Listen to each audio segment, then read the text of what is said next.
Good morning साथियों, मैं doctor Zakir Hussain. Online classes के क्रम में आज हम राजपूताना अर्थात राजस्थान के बहुत ही महत्वपूर्ण राजवंश गुहिल राजवंश के बारे में चर्चा करेंगे।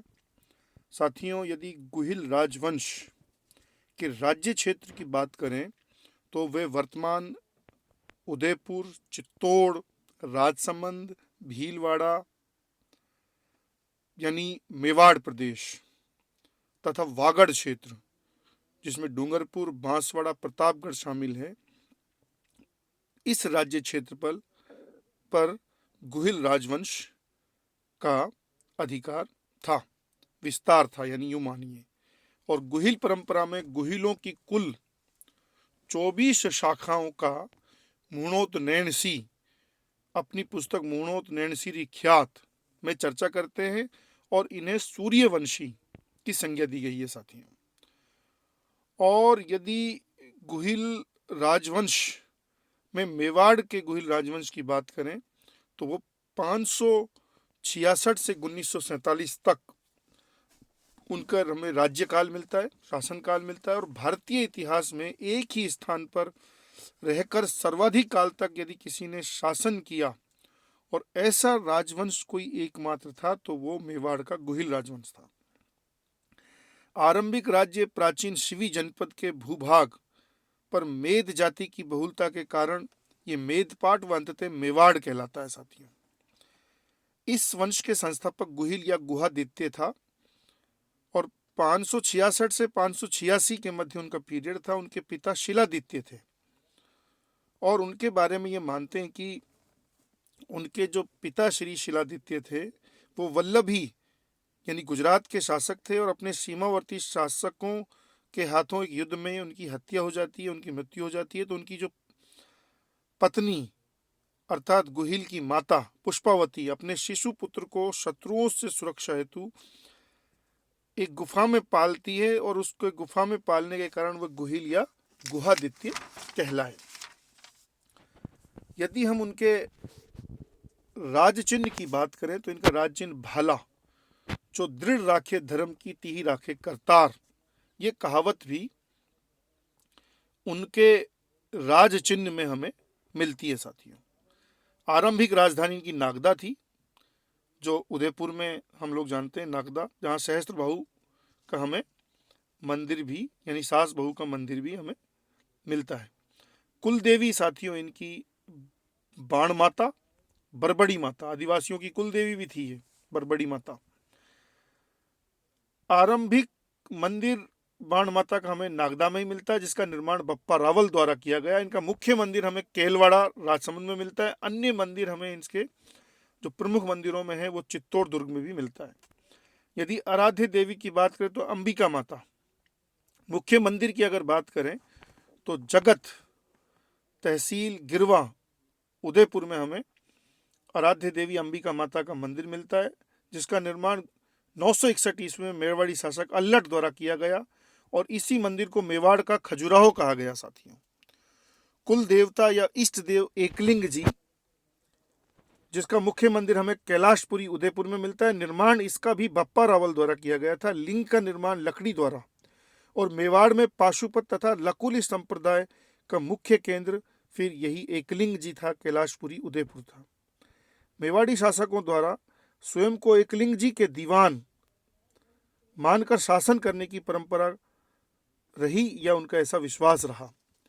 महत्वपूर्ण शासकों में यदि बात करें तो बप्पा रावल एक बड़ा नाम हमें मिलता है। 734 से 753 उनका पीरियड था और उन्हें ही काल भोज या मूल नाम में काल भोज उनको कहा गया। उनकी उपाधि जो थी साथियों वे चकवे, चारों दिशाओं के विजेता अथवा हिंदवा सूरज, क्योंकि बाद में मेवाड़ी शासकों ने स्वयं को हिंदवा सूरज की उपाधि से नवाजा। पाकिस्तान के शहर रावलपिंडी का मूल निर्माण भी ऐसा मान्यता है, ऐसी किंवदंती है कि बप्पा रावल ने ही किया था। मेवाड़ में सर्वप्रथम स्वर्ण सिक्कों के जारीकर्ता भी बप्पा रावल को ही माना गया। एकलिंग जी मंदिर के मुख्य पुजारी हारित ऋषि के आशीर्वाद से 734 ईस्वी में मान मौर्य से चित्तौड़ दुर्ग को जीतने का उल्लेख भी हमें प्राप्त होता है। विदेशी आक्रमणों से सुरक्षा हेतु उत्तरी भारत की अपनी समकालीन शक्तियों के साथ मिलकर न केवल एक संघ का निर्माण किया उन्होंने, बल्कि नागभट्ट प्रथम के साथ मिलकर 738 ईस्वी में द्वितीय अरब आक्रमणकारी जुनैद को उन्होंने पराजित किया। चिंतामणि वैद्य द्वारा महान सैन्य गुणों से युक्त होने के कारण उन्हें फ्रेंच योद्धा चार्ल्स मार्टेल के साथ उनकी तुलना की है या उनकी संज्ञा दी है उन्हें।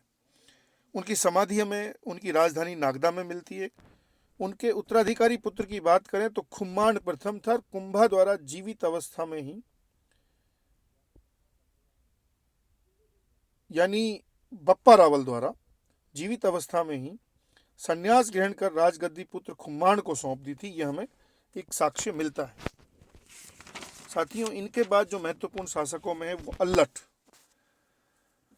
अल्लट का अगर समय देखा जाए तो 950 से 972 था। आहड़ को द्वितीय राजधानी बनाने का उन्हें श्रेय है। मेवाड़ में सर्वप्रथम नौकरशाही का गठन किया उन्होंने। आहड़ में गुर्जर प्रतिहार शैली में उन्होंने वराह मंदिर, जिसे वर्तमान में मीरा मंदिर के नाम से जाना जाता है, की स्थापना का श्रेय भी अल्लट को है। एक विदेशी हूण राजकुमारी हरिया देवी के साथ उन्होंने विवाह किया। ये प्रसंग भी हमसे एग्जाम्स में पूछा जाता है। राजस्थान में अगर किसी पहले अंतर्राष्ट्रीय विवाह की बात की जाए तो ये पहला अंतर्राष्ट्रीय विवाह था।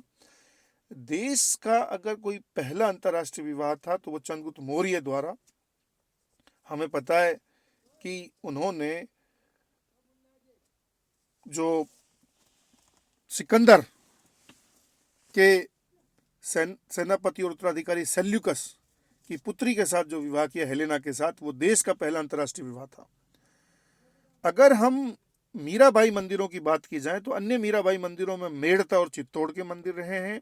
मीरा महल मेड़ता में रहा है। मीरा संग्रहालय हमें मेड़ता उदयपुर में मिलता है। मीरा महोत्सव हमें चित्तौड़ और मेड़ता में मिलता है। साथियों, अन्य शासकों में फिर एक शक्ति कुमार हमें मिलते हैं जिनका 977 से 993 के मध्य उनका समय था। मालवा के परमार वंशी शासक मुंज द्वारा ऐसा मानते हैं कि 993 ईस्वी में उन्हें पराजित किया, और मुंज के भतीजे एवं उत्तराधिकारी भोज परमार, जिनका समय 1000 से 1055 रहा, द्वारा चित्तौड़ में त्रिभुवन नारायण मंदिर तथा नागदा में भोजसर तालाब की स्थापना का उल्लेख भी हमें मिलता है। और साथियों, भोज परमार की हमें एक पुस्तक मिलती है जिसका नाम है युक्ति कल्प तरु। नाव निर्माण से संबंधित एक पुस्तक है ये।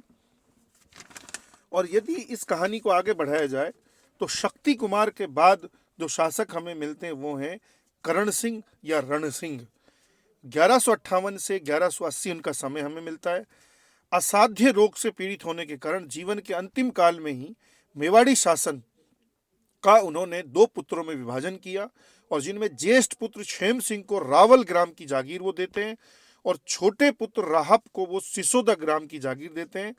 राहप जो सिसोदा ग्राम की जागीर प्राप्त करते हैं तो वो तो कहलाए साथियों हमें सिसोदिया, और जो रावल ग्राम की जो जागीर दी गई उनके जो वंशज थे वो रावल शाखा के सामंत या रावल शाखा वो कहलाई। और यदि ज्येष्ठ पुत्र क्षेम सिंह की हम बात करें तो रावल शाखा के प्रमुख शासक जो हुए, संस्थापक यद्यपि उनके क्षेम सिंह थे, लेकिन महत्वपूर्ण शासक रावल शाखा में रावल जेत्र सिंह 1213 से 1253, दिल्ली के सुल्तान इल्तुतमिश को 1227 के भूताला के युद्ध में, जो गिरवा उदयपुर में एक जगह है, में यद्यपि पराजित किया, यानी इल्तुतमिश को उन्होंने पराजित किया, लेकिन राजधानी नागदा व आहड़ इस युद्ध में क्षतिग्रस्त होने के कारण फिर उन्होंने ही चित्तौड़ को तीसरी राजधानी बनाया। तो साथियों, हमने ये पढ़ा कि गुहिलों की प्रथम राजधानी जो थी वो नागदा है। द्वितीय राजधानी इनकी हम देख रहे थे कि वो आहड़ है, और फिर तीसरी राजधानी चित्तौड़। चित्तौड़ पर अधिकार यद्यपि बप्पा रावल ने किया था, यानी मेवाड़ी प्रदेश में गुहिल प्रदेश का भाग जो बनाने का श्रेय चित्तौड़ को वो तो था बप्पा रावल को, लेकिन चित्तौड़ को मेवाड़ की राजधानी बनाने का श्रेय रावल जेत्र सिंह को था। रावल जेत्र सिंह की जो हमें बहुत महत्वपूर्ण सूचनाएं मिलती हैं एक तो चीरवा शिलालेख से मिलती है हमें, दूसरा जयसिंह रचित हमीर मद मर्दन में हमें मिलती हैं। और साथियों, हमीर मद मर्दन में हमीर जो नाम है हमारे लिए वो इल्तुतमिश का मिलता है, और उनका मान को मर्दन किया रावल जेत्र सिंह ने। डॉक्टर दशरथ शर्मा द्वारा जेत्र सिंह के काल को मध्यकालीन मेवाड़ी इतिहास के स्वर्ण युग की संज्ञा दी गई है, यानी बहुत ही महत्वपूर्ण काल उसको डॉक्टर दशरथ शर्मा ने माना है। तो साथियों, हम रावल शाखा का अब जिक्र कर रहे हैं, और हमने अब तक अच्छे से समझने की कोशिश की है कि मेवाड़ी राजवंश यानी गुहिल राजवंश का बैकग्राउंड क्या था, उनके आरंभिक शासक कौन थे, उनकी जो अचीवमेंट्स थी वो हमने पढ़ी। और हमने ये पढ़ा कि भारत के इतिहास में यदि कोई सबसे लंबे काल तक एक ही स्थान पर शासन करने वाला राजवंश था तो वह गुहिल राजवंशी था। फिर हम अगली क्लास में इस टॉपिक को कंटिन्यू रखेंगे और जो महत्वपूर्ण शासक हैं उनके बारे में चर्चा करेंगे साथियों। जय हिंद साथियों।